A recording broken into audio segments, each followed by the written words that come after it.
ഈ വെളുപ്പിന് 4:45 എണ്ണീറ്റിരുന്ന് ഞാനും എൻ്റെ ഉമ്മയും കൂടെ ഈ ദോശയും സാമ്പാറും മുട്ടയൊക്കെ മുണുങ്ങുന്നത് അത്താഴം കഴിക്കുകയാണ്. വലിയ പെരുന്നാളിൻ്റെ തലേന്നത്തെ നൊയമ്പ് പിടിക്കാനുള്ള അത്താഴം. എനിക്ക് രാവിലെ ബോധമൊന്നുമില്ല, എഴുന്നേറ്റൊന്ന് കഴിക്കണമെന്ന് മൂടില്ല. എന്നാലും ഒരു ബോധമില്ലാതെ മുഖമൊക്കെ കഴിയൊന്ന് എന്തെങ്കിലുമൊക്കെ ഒന്ന് കഴിച്ചു. വലുതായിട്ടൊന്നും കഴിച്ചൊന്നും ഇല്ലായിരുന്നു. പിന്നെ ഞാൻ പോയി കിടന്നുറങ്ങി. കാരണം ഒരാഴ്ചത്തെ ക്ഷീണവും അതേ ഞായറാഴ്ച തന്നെയാണ് നമുക്ക് തീർക്കാൻ കിട്ടുന്നത്.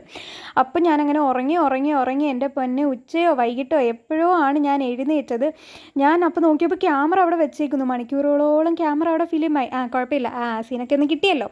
പിന്നെ ഞാൻ എഴുന്നേറ്റ് കുളിച്ചു. പിന്നെ ബാഗിൽ ഈ വക സാമഗ്രികളെല്ലാം എടുത്ത് വെച്ച് ഞാൻ എൻ്റെ ഉമ്മുമ്മയുടെ വീട്ടിലോട്ട് പോയി. കാരണം അവിടെയാണ് നോമ്പ് മുറിക്കുന്നത്. വളരെ വളരെ വളരെ ലേറ്റായിട്ടുള്ള സാധനങ്ങൾ മാത്രം വെച്ച് നോമ്പ് മുറിച്ചു.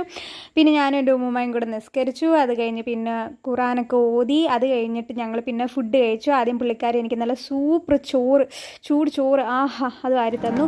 പിന്നെ